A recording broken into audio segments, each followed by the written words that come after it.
Hello, my name is Maria Cornejo, and it is a pleasure to be here to talk about the acquisition of postverbal subjects in Spanish concerning broad focus structures from an evolutionary and acquisitional perspective. I will introduce the topic and talk about the hypothesis. I will describe the methodology and explain the structure of the experimental test, the study. And finally, I will show the results and outline the conclusions. The aim of this study is to research the interaction between word order and information structure in Spanish. The study concerns the acquisition of postverbal subjects by L1 and L2 English speakers of Spanish from an experimental and descriptive perspective. As is known, the enmarked order in English, Italian, and Spanish is SVO. However, in Spanish and in Italian, for example, the subject can be realized in postverbal position. So that's why we do this study. This project stands on the statistical and descriptive analysis of two linguistic experimental tests, the SMART test and the online test. The general hypothesis is that the realization of postverbal subjects might be sensitive to specific focus types. The research focused on studying the realization of subjects, specifically in postverbal position, in broad and narrow constructions from an acquisitional and experimental perspective. For this reason, experimental tests have been carried out by children and adults. Analyzing the results obtained following the appropriate statistical methods according to the design of each test and thus according to the type of answer required. So chi-square for the test for children and another test for the test for adults. And conducting a comparative analysis on the acceptability of postverbal subjects by making use of the results obtained from the L1 and L2 speakers of Spanish, the adults, and determine where the differences found are significant. In any case, the comparative analysis from the results obtained from the L1 and L2 speakers of Spanish is not explained in this presentation, okay? It is a descriptive analysis of results, though. Regarding methodology, two experimental tests were carried out, as I said before.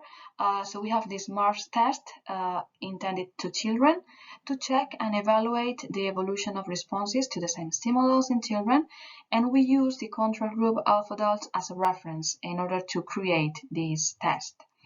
And the online test intended to adults, we have a control group and a target group.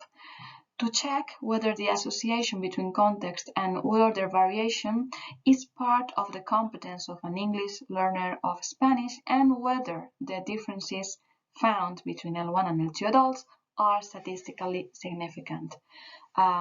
So we use the chi-square test for the results from children and the ANOVA test for the results from adults.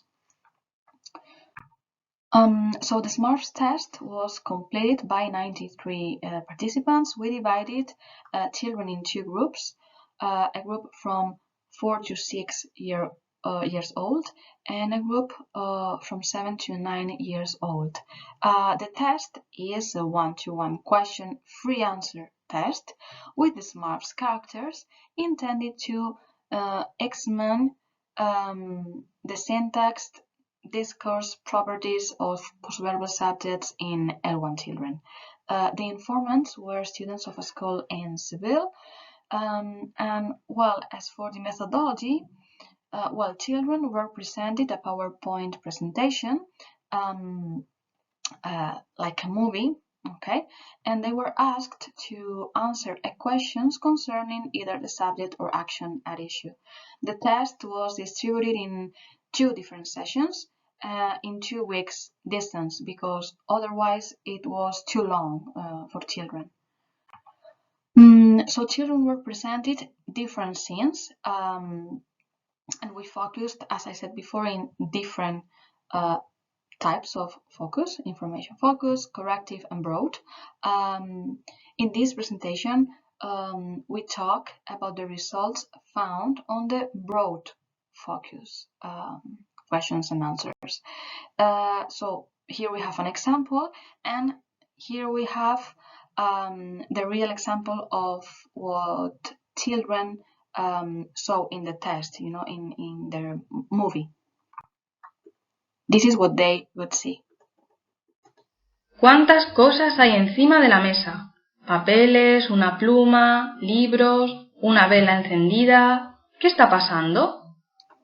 Okay, so they would see the picture, the image, and listen to the situation, the context, and the question, and they would answer the question. Okay, they had to. ¿Cuántas cosas hay?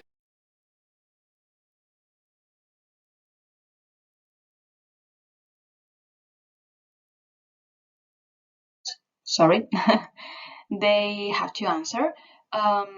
So children were assisted by 2 people in the classroom, and we had an answer sheet with 4 possible options, and would select the one provided by the child or take note of different answers. So to the questions that they listened, we expected that they answer something like this, one of these options. ¿Qué está pasando? Que está escribiendo el pitufo una carta, que el pitufo está escribiendo una carta, que está escribiendo una carta el pitufo, o que una carta está escribiendo el pitufo, with the different orders possible. So sometimes, well, not always children provided an object, but sometimes a different complement. And we had to take into account some assumptions for the analysis, okay? Because, as I was saying, children do not provide standard answers. So apart from the answers expected, we considered other options, okay? So, for example, that an SVO category has been divided in null subject and over subjects. The variation in selection of synonym verbs has not been considered. Cleft sentences have been included in a specific category, and only focus answers have been included in a separate category. The online test was completed by the control group and the target group. The test consists of a series of sentences set in different contexts and a final part question with 4 options proposed in different word orders to complete the microtest. The informants were Spanish native adults with similar features and ages from 18 to 60 years old, and university students between 18 and 25 years old with advanced level of Spanish. The methodology was different from the one from children, of course, because this test was distributed online, and it was a written test. So the informants had access to a survey by clicking the link previously received. For each option, the student should provide a judgment on its acceptability along a Likert scale running from 0 to 4. All options are grammatical, the test is anonymous and takes about 20 minutes. And this was the test, the structure, the written test, taken as the model for the SMART test used for children. We adapted it and created this movie. And it's a different kind of text because the answer expected from children were a different kind of answer since they were spontaneous answers.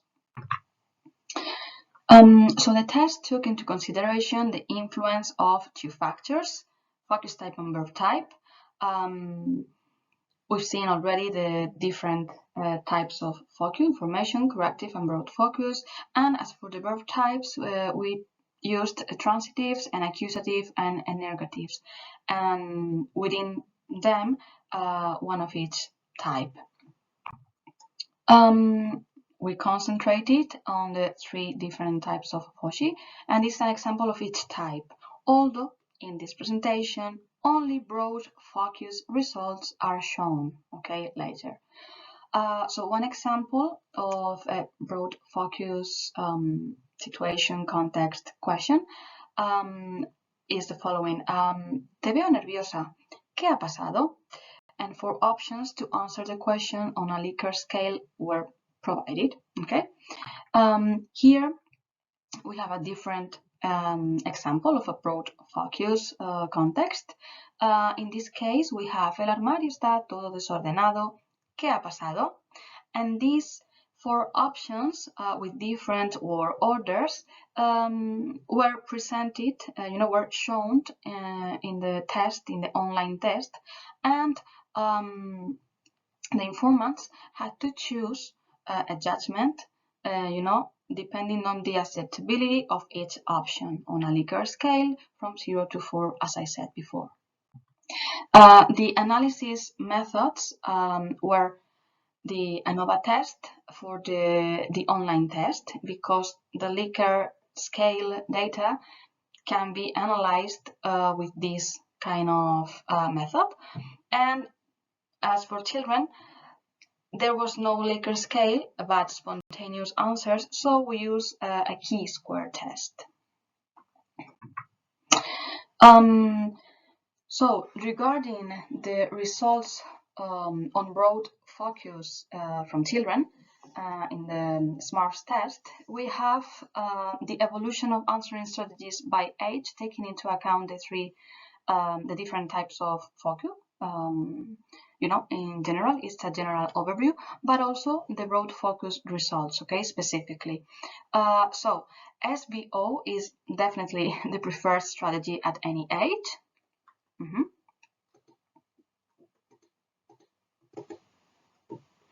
Although the VS strategy has a very limited relevance, the use of the OVS order is especially interesting, being not completely immaterial and very similar at all ages. In particular, the use of VS constructions in broad focus is limited to an accusative verb, especially motion verbs.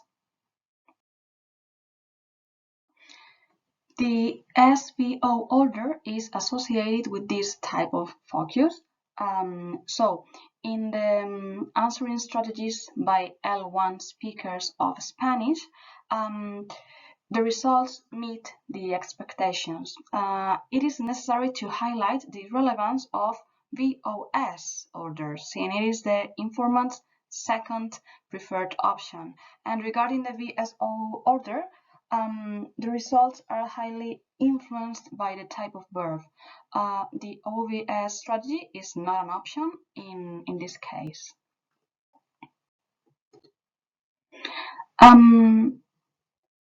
As for the answering strategies by L2 speakers of Spanish, the SVO order is associated with this type of focus, and it is the most acceptable order in this case. The VOS order is the second most acceptable option in transitive verbs, and as for VSO, this order is generally the third option, and it is statistically different depending on the verb type. OVS is the least acceptable option for L2 speakers of Spanish. So after analyzing, describing the results, we can conclude then that from an evolutionary perspective, SVO is definitely the preferred strategy to realize broad focus constructions, although the preference in children from 7 to 9 is considerably lower. From a second language acquisition perspective, the existence of significant differences between L1 and L2 speakers of Spanish in relation to the acceptance of postverbal subjects is relevant enough to carry out an experimental analysis that allow us to develop some didactic proposals for the classroom in the future. So that's all. Thank you very much for listening and have a nice day.